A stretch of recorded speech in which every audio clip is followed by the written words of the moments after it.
Hey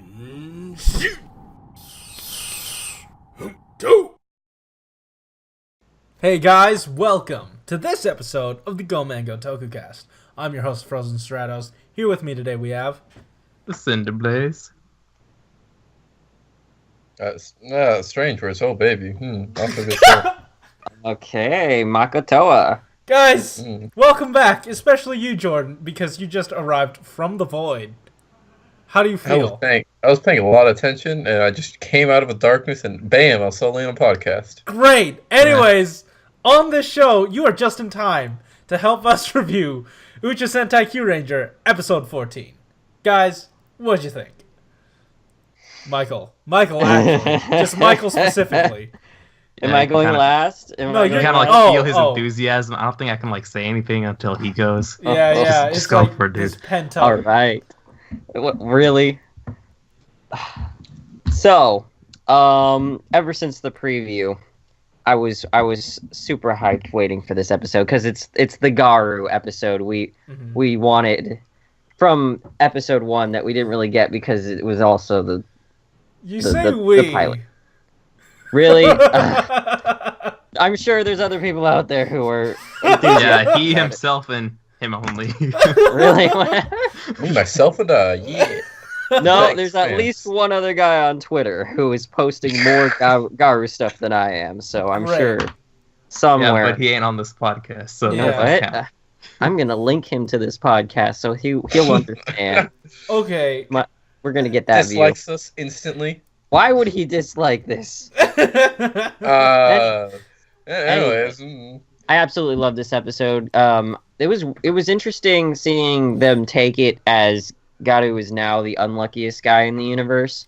Watch that be the gimmick for every Focus episode. I hope not, but at the same time, it was really funny, so I wouldn't be that disappointed. But like, I don't know, maybe I was hoping for a more character like backstory or something. But then again, we haven't really it didn't really pan out well when we tried to get backstory from Lucky because that was really brief. The most we got out of this episode with Garu's backstory was like him just saying, "My whole clan died." No, yeah, and now reiterating his backstory, doing nothing new with it. It was just he got depressing fast though at that point. But all in all though, I was pretty entertained by all of this. It was a fun time. There's a bunch of different like just quotes and gifs out of this episode that I'll say that I was entertained.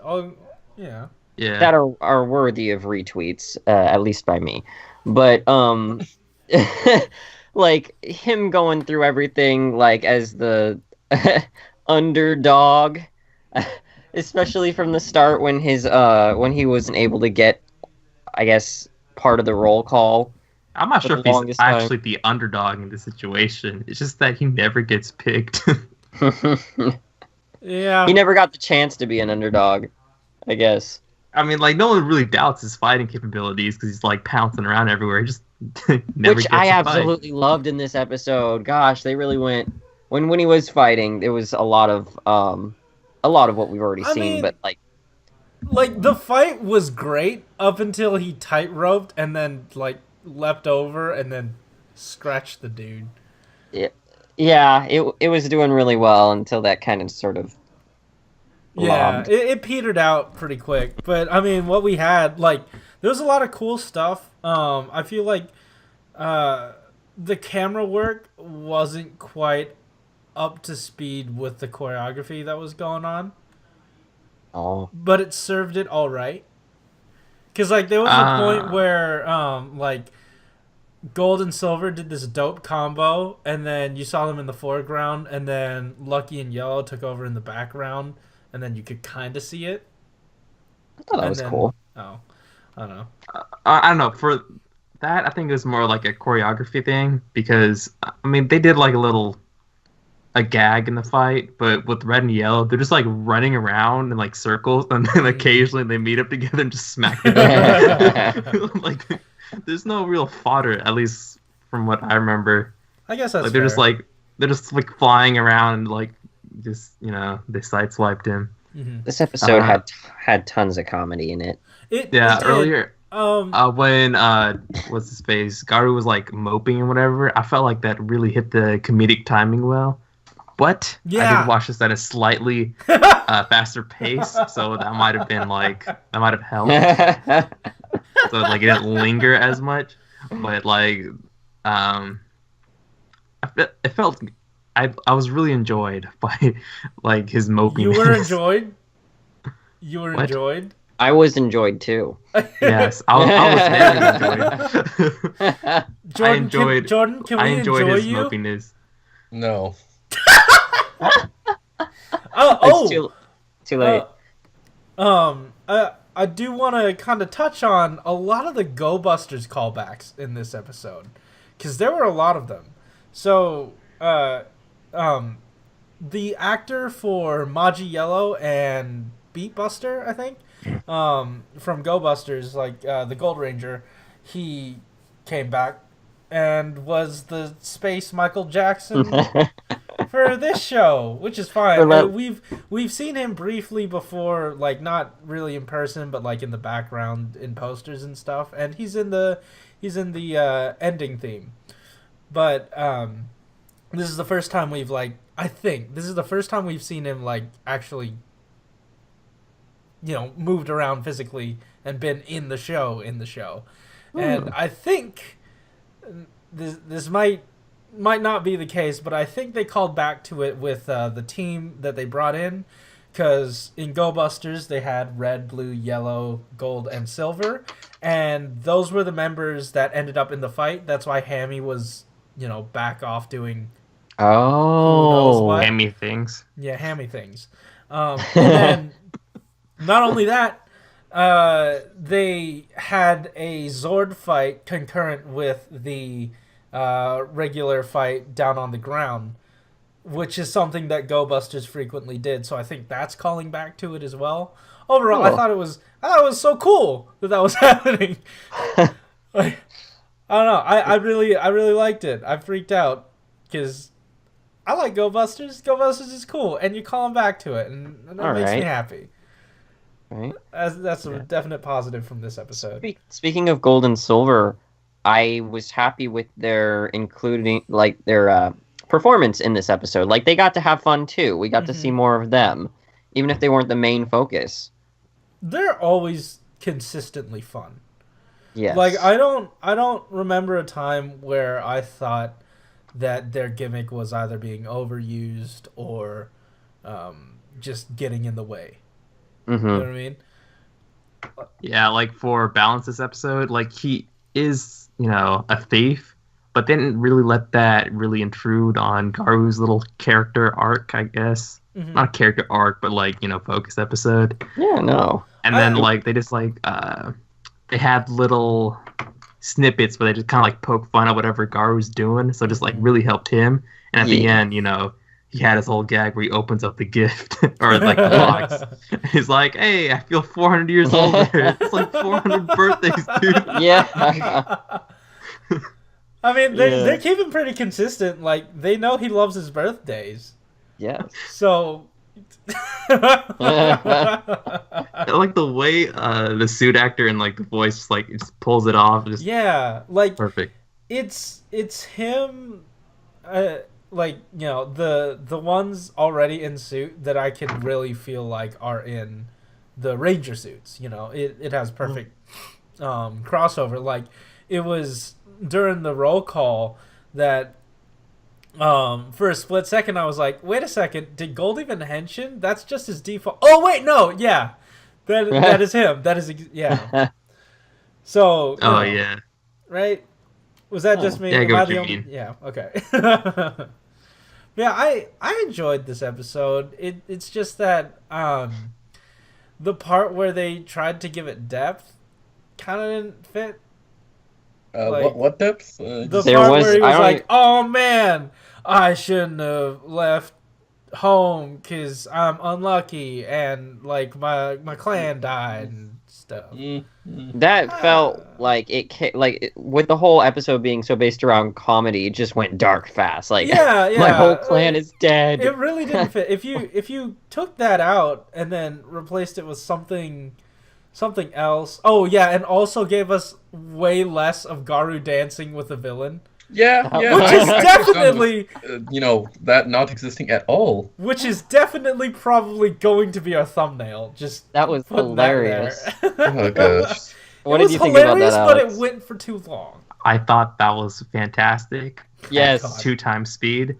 Oh. Long enough that like I get the gag, but not too long that it just lingers. Because even at that speed, it was going on for a while. At half speed, at normal speed for you, where it's just she just stop, perhaps now, forever. And I thought, I loved the part at the end where he's like, I have one last thing to say. What was it? Will you go out with me or something like that? And Garu just hesitates and he's like, no, thank you. But that moment of hesitation, he wanted it. Whatever. But I couldn't have it. He's like, pause. No, thank you. Blows you up. Like, oh man. I feel like that's happened before. It has in a Ninja. There was that villain that liked Yakumo. And yeah, that really crappy filler episode. Oh wait, the whole show was filler. No. I think that was probably one of the better episodes. I was really sad when that villain died. I know, me too. The fact that we even remember a villain from that shitty show. I know. It's garbage. But yeah, I mean, there wasn't really much to talk about this episode, right? It was just a lot of gags. It was entertaining. Yeah, it was definitely though. entertaining. Just not as satisfying as I'd like a Focus episode to be. But I guess, it was that Toku where you could turn your brain off and have a good time. Yeah, definitely. But next episode looks really good. I'm really excited. I kind of did look at the preview, so... Oh, well, Jordan, you're garbage. Hey, that would require me to finish watching the ending, and sometimes I do that, sometimes maybe. Fine. Don't worry, I can watch it right this second. Okay, great. Alex, do you have any final thoughts? Or wait, what do you? It was pretty nice. Now that we lost 3 Rangers, it kind of feels a bit more compact, and I really like this, tighter team. Maybe they'll all get their chances to shine, except and not have Orange hog up 3 to 4 episodes out of 13. I was a little sad that Hammy kind of didn't get much, because she was here, but then she was always taken off screen. I I think because of the Go Busters thing, okay. at least for the end. Okay. Go Busters. But at least she's getting the spotlight. Yeah, in the I'm next so episode. happy. I'm so happy for it. Yeah, I was thinking, oh gosh, this is good. I thought that you weren't going to be happy with this episode because she got shafted, but then it was to again, I don't know if it was the case, but I think it was a Go Busters for the reference. purpose. So yeah, that would make a lot of sense. And then now that she's getting a Focus episode, it makes it more okay too. Yeah, I'm really that definitely made it more forgivable. And typically I get really ticked off because they're not using her well. But it's a Blue Focus episode, and even though she could be super useful this episode, just cares? What do you? Oh right, you she could have just really been invisible and then just press the buttons. Shh. That is another time. That is another time. Toku. Wow, when her invisibility powers would have been broken to There are many situations where invisibility would be broken. Yeah. Yeah, I don't know why they even introduced that as her power in the first place. I know. But yeah. Anyway, I think that's about it, guys. You guys got anything else left to say? Great! I love the silence for an audio podcast.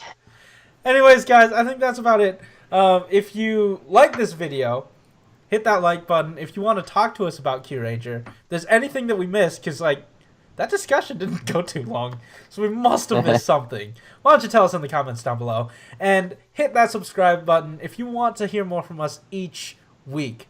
Anyways, and All our social media links are in the description down below for the Go Mango Network and our individuals, except for Jordan, because he's a poop. Anyways, guys, thanks for listening. See ya. Bye. All right. Later.